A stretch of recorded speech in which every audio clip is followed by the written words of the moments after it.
भक्तों, जिस घर में बिल्ली के बच्चे पैदा होते हैं उस घर में क्या होता है और बिल्ली अपने बच्चे देने के लिए कैसा घर चुनती है, भक्तों ये बात जानना हमारे लिए बहुत जरूरी है। कभी हमारे घर दरिद्रता और परेशानी ना आए और हमेशा सुख, समृद्धि और खुशहाली बनी रहे। आपने देखा होगा कि दुनिया के कई कोनों में बिल्ली को लोग अपने घर में पालतू जानवर की तरह रखते हैं। आज हम आपको एक ऐसी बात बताने जा रहे हैं जो शायद आपने पहले कभी गहराई से नहीं सोची होगी। अगर किसी घर में बिल्ली अपने बच्चों को जन्म दे तो इस घर में क्या घटित होता है। आजकल तो कुत्ते और बिल्ली पालना एक फैशन जैसा हो गया है। हर दूसरे तीसरे घर में कोई ना कोई पालतू जानवर आपको मिले ही जाएगा। लेकिन भक्तों, क्या आपने कभी सोचा है कि कुत्ता या बिल्ली पालना सचमुच शुभ है या अशुभ?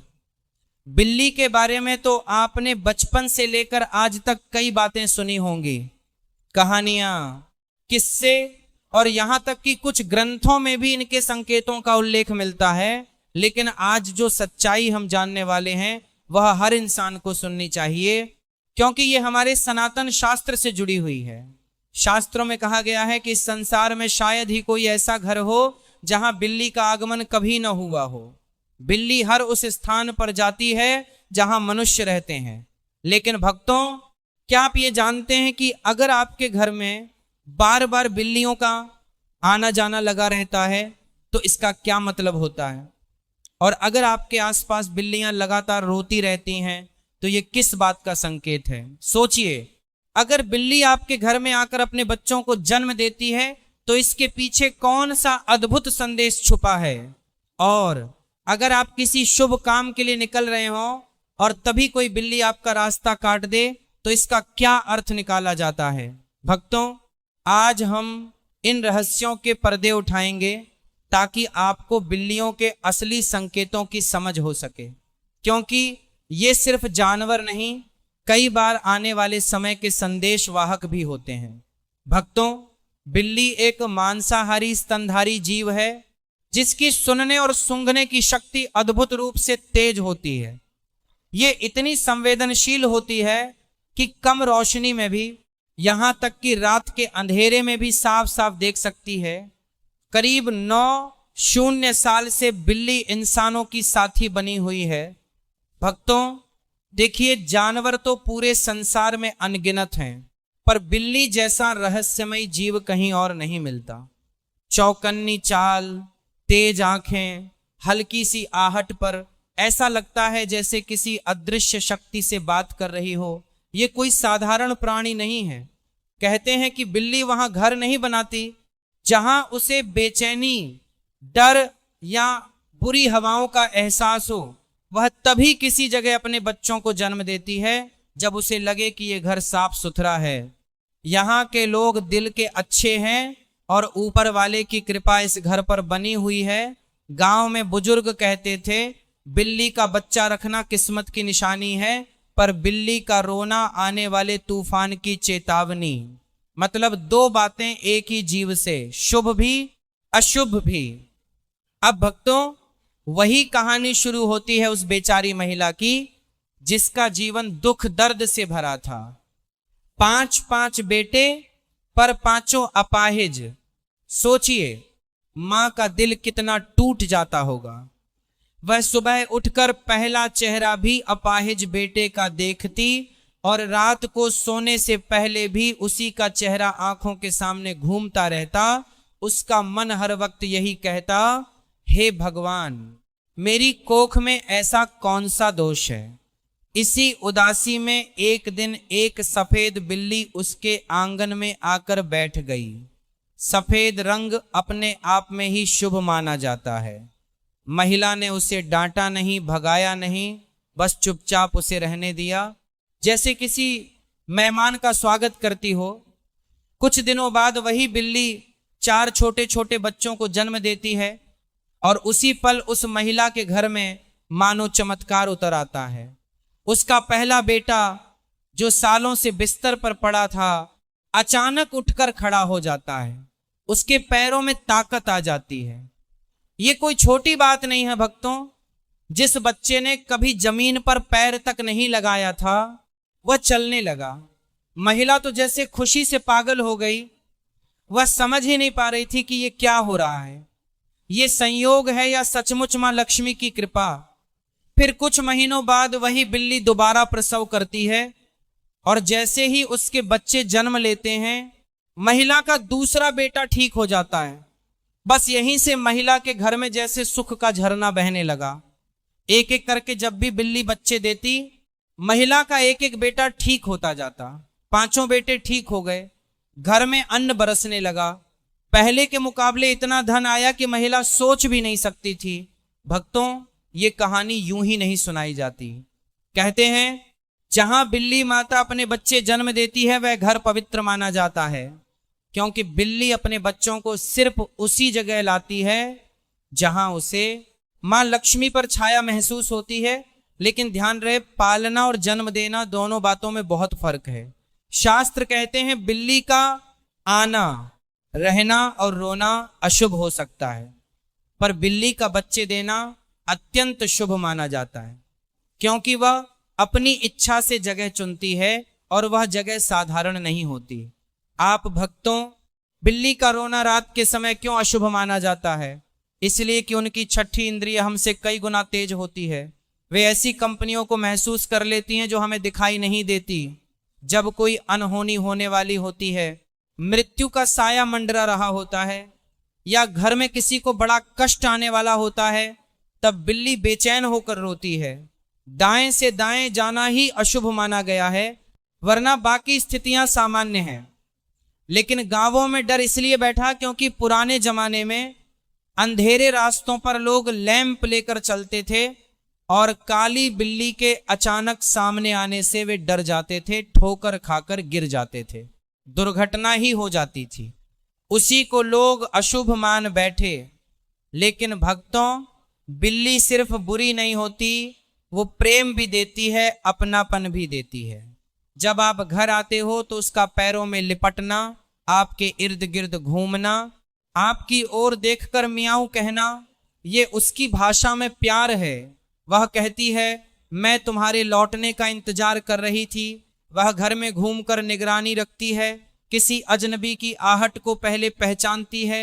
जहां आपको लगता है कि वह बिना कारण दीवार घूर रही है, वास्तव में वह हवा की कंपनों को महसूस कर रही होती है। बिल्ली का दिल छोटा जरूर है, पर भावनाएं बहुत गहरी होती हैं। किस श्राप के कारण स्त्रियों को मासिक धर्म आता है? आखिर स्त्रियों को मासिक धर्म क्यों आता है?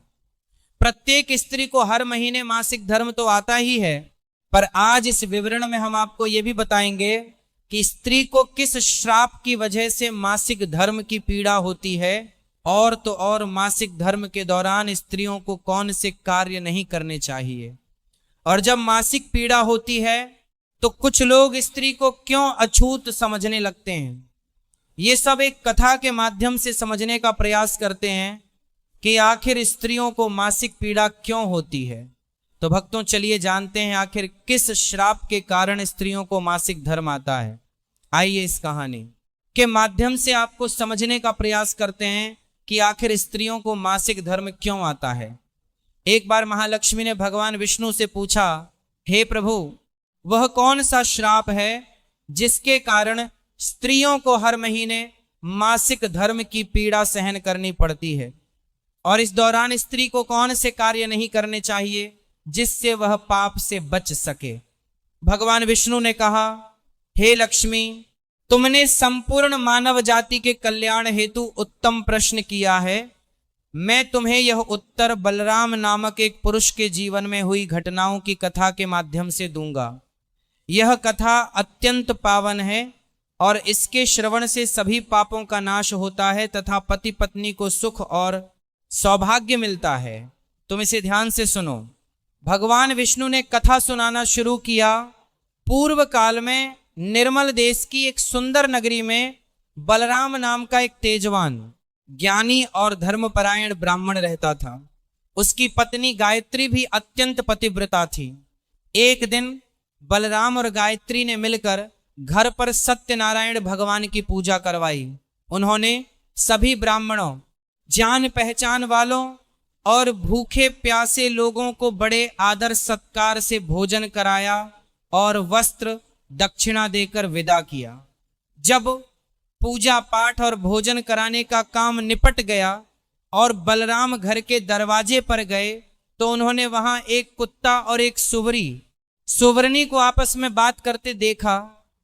ये दोनों कोई और नहीं बल्कि उनके पिछले जन्म के माता पिता थे, जिन्हें बुरे कर्मों के कारण पशु योनि मिली थी। कुत्ते ने सुवरी से कहा, अरे आज अजीब घटना हुई। मेरे बेटे के घर ब्राह्मणों के लिए रखे दूध के बर्तन में एक जहरीले सांप ने जहर उगल दिया था। अगर यह दूध भोजन में बनता तो सब मर जाते, इसलिए मैंने वह सारा दूध पी लिया। लेकिन जब मेरी बहू गायत्री ने मुझे दूध पीते देखा तो उसने मुझे डंडों से इतना पीटा कि मेरा शरीर टूट गया। अब मुझे बहुत दर्द हो रहा है। कुत्ते की यह बात सुनकर सूरी भी दुखी हुई और बोली, हे स्वामी, अब मैं तुम्हें अपना दुख बताती हूँ। पिछले जन्म में इस ब्राह्मण की माँ थी। इसने आज इतने लोगों को खाना खिलाया, लेकिन मेरे सामने घास का एक तिनका तक नहीं डाला और नहीं मुझे पानी पिलाया। यह सुनकर बलराम का दिल फट गया। उन्हें रात भर नींद नहीं आई। वो सोचने लगे कि मैंने तो कभी कोई पाप नहीं किया, फिर भी मेरे माता पिता को इतना कष्ट क्यों झेलना पड़ रहा है।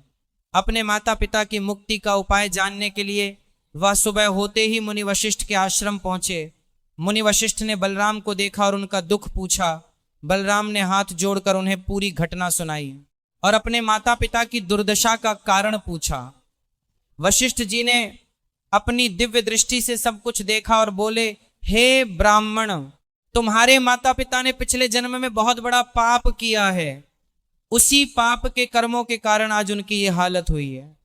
बलराम के पूछने पर वशिष्ठ जी ने बताया, ये जो कुत्ता है जो तुम्हारा पिता है, इसने एकादशी का व्रत भंग किया और दान धर्म नहीं किया, लेकिन सबसे बड़ा पाप ये किया कि आपके दिए गए पाठ में केवल वर्तनी और विराम चिन्ह सुधारे हैं, कोई अतिरिक्त पंक्ति या शब्द नहीं जोड़ा है। इसने मासिक धर्म के दौरान ही तुम्हारी मां के साथ संबंध बनाया था। बेटा, इसी बड़े पाप के कारण तुम्हारे पिताजी को इस जन्म में कुत्ते का जन्म मिला है।